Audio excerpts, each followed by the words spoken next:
Welcome back to Radio Entrepreneurs and our special segment, In the Weeds. I'm Jonathan Freedman, joined in the studio with Walter Sullivan. Walter, always a pleasure. Jonathan, it's nice to be in the weeds. I mean, I think our guest right now Is a true homegrown business. Why don't you explain who we have? Not only a homegrown business, but a family-owned business and a true entrepreneurial family in a sense. We have Marc Rosenfeld, CEO of CommCan. Welcome. Thank you very much. Thanks for inviting me to your spacious studio here, high atop the, downtown Prudential Center. No, I've penthouse suite here in Natick. I've watched a few of these, and at some point, when you guys make enough money, you'll have a second camera so people can see, who I'm talking to. But I'm in a very crowded room with 20, 30 people. It's a big production, but I'm happy to be here. Marc, explain how you decided to, first explain that you really are a family Massachusetts business, and how you guys came to the decision to get into this business. So we pride ourselves on being sort of the homegrown option here, and it's tough to cut through it with, you have groups that come in from out of state. You have, typically either a local ties for operations and out of town money, or vice versa. We grew up here. My brother, my sister, and I, we all handle different elements of family businesses. I run this. We grew up in Millis. We're real estate developers by trade, second generation. My father built single-family homes. Then after that, subdivisions. We have a little bit of commercial stuff, but all local, small-time stuff. We own property in Medway. And from time to time, it's the back of an industrial park that my father had built in the late 60s, early 70s. And from time to time, whenever the town would have a particularly abhorrent use in their eyes, they would have to find zoning for it. Massachusetts, we have zoning laws. A lot of people don't know why you can't just put anything where you want, like you can do in other parts of the country. Massachusetts, very strict zoning laws. The town tells you where you can put a certain kind of a business, right? So when they find something, they got to find a use for. If they don't have a use for it, the way zoning law works, if you don't have a use for it on the books and I want to open something, I can find the next closest use. So this happened famously with adult use, strip clubs. No towns had zoning for strip clubs because they didn't want it. Right. And we can't. If we don't want it, we won't zone for it. If we don't zone for it, it ain't going to happen. Well, that's not how zoning works. So the strip club guys, they said, well, we're going to have alcohol. We're going to serve food. We're kind of like a bar, kind of like a restaurant. Bar with entertainment. Sure. So I'm going to find on your zoning code, I'm going to see where I could open a bar with entertainment. And I see that's in the commercial 2 district of your town. I get to go there. And then there were lawsuits, right? Mendon, Milford were the 2 big ones. They learned their lesson.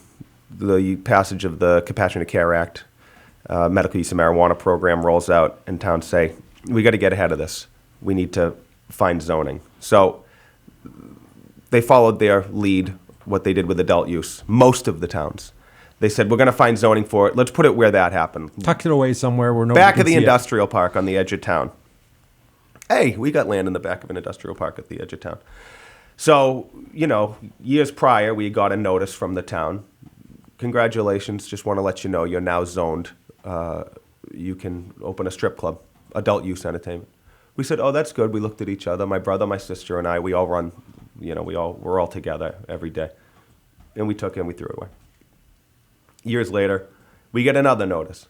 Congratulations, you can open a medical marijuana operation.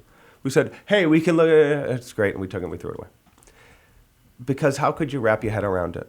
How could you wrap your head around it? We saw it coming, right? We saw it out west. But it was so big. What do we know about it? We're developers. We run We understand local real businesses. estate. We understand. Yeah, we're attorneys. I mean, we understand. We understand this. But we didn't sort of look at it from 30,000 feet and see what would actually go into it. So time passes. My sister actually is having some work done at our house, and starts talking to the mason. And they're there all day because they're taking up down a chimney, and she's working with them. And he says, I do this, but I got this other thing going, because we talk to people, we're friendly. And he says, I'm part of a group. I'm part of a group that got one of these original registrations, right, in the first go around. She looked, and he says, I know. You can do it. You got to do it. You got to do it. And so kind of tucked that away. It was a funny story. And then sort of time passed, and it was closed. They had done it, right, under Governor Patrick. It was sort of a one and done. If you want to be part of the industry, and you guys know this, but for you at home, maybe you don't know this. If you want to be part of the industry, you put in an application by a date certain. We're going to grade it. We're going to give it a score. How are we going to give it a score? That's our pride. It's our business. We'll figure it out. We'll look at your board of directors. If we like it, maybe you'll get a +1 or +2. We're going to look at your security plan. If we like that, we'll give this. If the town wants you, if you get a letter of support from the town, that's a point, but you don't need one. And then we're going to sort of subjectively determine. It was a beauty contest, and really that's the way it was painted out. It was terrible. But it's the way it's done. I mean, this is the way it's done across most of the country. And they said, we're going to look, we're going to grade it, we're going to have this whole new industry. And if you're one of the lucky few, congratulations. And if you're not, too bad. It's over for you. At some point, maybe we'll do it again, but probably not. We're locked down. So they gave out a couple of approvals. Everybody sued everybody. It was a disaster. Now, did you get involved then, or No. did you wait till it was market driven by Governor Baker? We were not involved in that initial round. By the time we sort of came sniffing around, it had closed down. So fast round forward. Round two, which is not a bad thing to wait Let for the dust round settle two. a little bit. A lot of these guys, you had a guy in here before who was part of that first group, or under a previous segment, I should say. The requirements were very different. You had to lock up money. You had to have it in a private. You had to have it a separate account. Anything could go wrong. These guys, they put the money that they had to keep separate in an account, Bank of America, wherever. Nobody would take your money. You couldn't open an account. CommCan couldn't open an account under the name of CommCan to hold the money, right? And yet CommCan had to show that they had. It wasn't CommCan, but that you had the capital available. Yeah, Milford Right. Medicinals or Syrah, these guys. They had to, or Airmont. They had to show that they had it. Locked up, not touched, right? Well, the bank finds out at some point. And they have to move it. You got to move it. Well, between point A and point B, you don't have control over that money, and the state finds out about it, tears up your. I think that only happened to one applicant. One. There were only 15. One applicant. Now they argue that that he originally started using the money. His argument is that they had to move from one account to another. That's but right. Neither way, he got knocked out. These guys, they signed leases. They go into it. They think they got The green light to move some ahead. $3 million. They spent $1 million on rent while they were figuring out the regulations. So you have one final license for Stoughton, right? No, Southborough. Southborough, excuse me. So And then we're you have- operational. We've been operational as a medical dispensary on Route 9 in Southborough for just under a year now. And you have two provisional licenses. I do, yeah, all under the medical program. No. So Millis and Mansfield are my other two, because you were allowed to go after 3 at the beginning. Now, were those all your properties that you had? No. So our cultivation facility was property that we owned. Millis was property that we owned. Mansfield was undeveloped parcel that we purchased. And Southborough was an existing building that we lease. So the two properties that you owned, was it easier to, because you were a known factor in the town, did that make it easier dealing with the towns? It made it easier because we had a close to 70-year working history with these towns.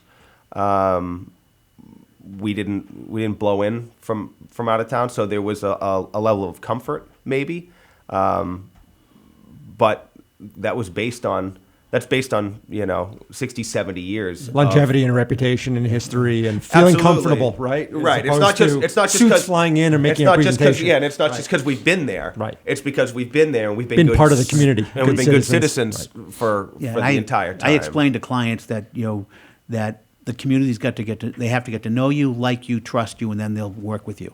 And because of your 70 years experience with these communities, you already met the first three. Right, yeah. Now, we could have been terrible people, and that would have just given them a long history of to say no to Well, us. that happened to some of the gaming industry. So let's fast forward, Mark. You have a full grow facility that you've built from the ground up. Yes. I'm no small feat, No. obviously, but you guys have experience in real estate development, but to build a cultivation facility, a whole different ballgame, I'd imagine. Yeah, absolutely. So, yeah, we've built residential, we've done, some commercial stuff. This was different, the costs associated with it, right? And this is where a lot of people got into trouble from the get-go. When the state came out originally, they said, well, you can start this process. You got to show you have, I don't know what it was, $250,000 access to capital. Good luck. And people said, oh, okay. Listen. Good luck This whole building thing, anything. yeah, with yeah, yeah, $250,000 yeah. And this whole right? thing is rarefied air. I understand. See, well, I could never get access. Well, you couldn't, but then you couldn't. Right. It's different. I want to, I'd like to own the Bruins. If I can't own the Bruins, I'd like to own an NHL team. But just because I want it doesn't mean I can do it, right? So we're very fortunate. We have blessings. We're allowed to even have these conversations, be invited in to talk to you guys, right? You had this. They said, well, okay, well, I can get $250,000. I get that. I'll mortgage this, right? Again, these are the conversations, and then people that knew anything, they'd start to whisper, you're not going to get this done. You got $3 million.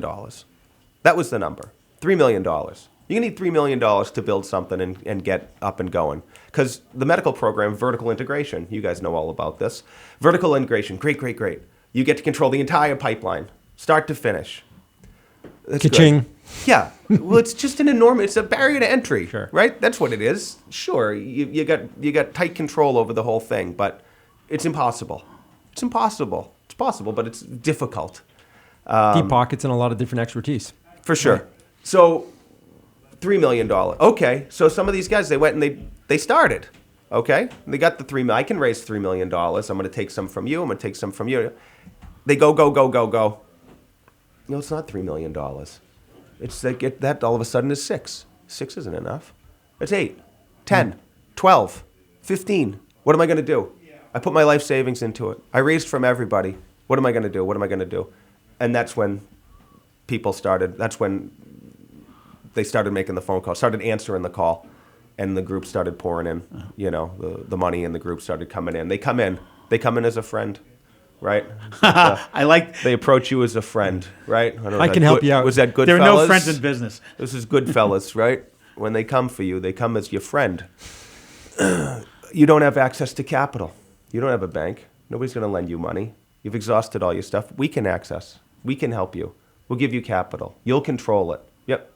Okay. Not all of these people that started were savvy. They're not all, attorneys and familiar with this. But the suits that came in, they were. Sign this with this. There's stories of it. I'll give you names. They come in.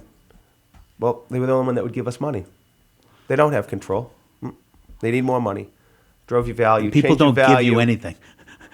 Gone. They're out on the street, and there's stories of it everywhere. The greatest thing we were able to do is not take anybody's money. So and remain 100% family owned. We're 100% family owned, Controlled. 100% family operated. We're from here. We didn't move here, right? I talked to people. We're local.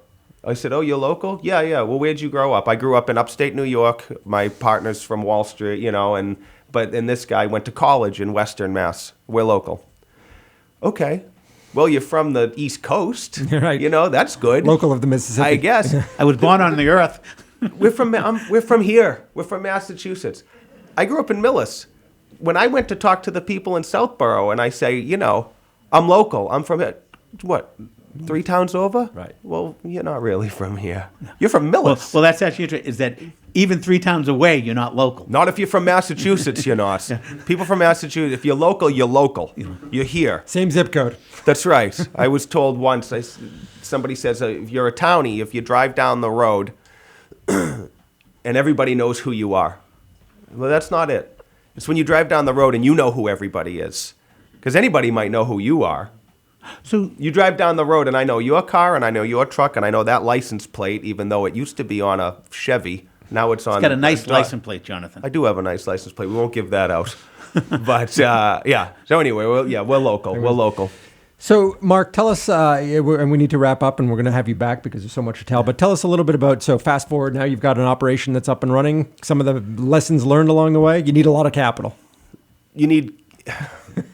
You do. You need capital, but it's a misnomer because there's groups out there that have more money than they know what to do with, and I don't know what your audience rating is here, so I'll keep it PG.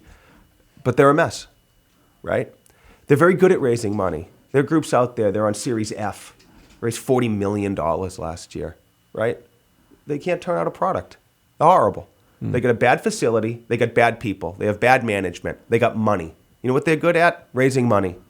And that's what they're good Burning at. money, too. Burning money. Because what are they going to do with it? Because they're not designed to be businesses. They're designed to be acquisition targets, right? That's who I compete with. I compete with acquisition targets. And it's very different than what we do. We're a family business. We run this as a family business. We didn't get into this because we want a jet, right? These people, they're going to, this is going to be the game changer. We're going to get cars with doors that open up instead of out. We're just running a family business. And it's no different than any other family business that we're involved in. Access to capital is great. Not having to take investor money is great. Why is it great? Because I don't have to answer to you. I don't have to answer to you. I can, if I gotta kill a batch, if I gotta not sell something, or I need more time, I want to cure my bud before I sell it because I want it to be good, instead of just cutting it and throwing it in a package and sending it out the door. That's fine. I don't have investors walking through, looking over people's shoulder. It's just us. We only answer to ourselves, and that's the biggest difference in the world. We use our money smartly. Just because we have access to something doesn't mean we go and spend it, right? We grew up in a family construction company. If you needed something, you didn't buy it. You used the old one. When you needed 2 of something, you bought one, right? There's value to that. Everybody kicks in. There's no, this is a business that we follow our values on. So that's not my job. Everybody got their sleeves rolled up. Mark, fascinating story. If our listeners want to get in touch with you, want to visit your retail locations, where are they? Can tell us specifically how to find you. And Sure. You can go to CommCan. So CommCan, it's another one. Commonwealth Cannabis Company. When we started, you couldn't. The advice of outside counsel was don't make it sound like anything, right? That's where you got these odd names for the beginning. Now everybody's got these trendy names they hired name consultants to come up with. I was Commonwealth Cannabis Company, CommCan, COMMCAN. Why that spelling? Because that's what was available to buy the domain name, right? For $11.99 at GoDaddy. And I don't want to change it. practicality, the mother of invention. Absolutely. So CommCan.com. We have a medical use only dispensary in the community of Southborough, Massachusetts on Route 9, right off of 49. It's all of, 2 minutes from the Mass Pike, 30 seconds from 495, 10 seconds from 85. And then we are about to open, hopefully very soon by the time this gets aired, we'll be very close to opening our second location, which is Route 109 in Millis, right on the Millis-Medway line.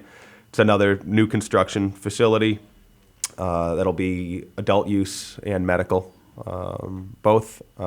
We have a brand new cultivation facility. One of the reasons that we can produce better, I think, than a lot of people, from not just the process and the people that we have involved and the care that we take, but the fact that we grow under perfect conditions, best is that could be grown under. We didn't retrofit something.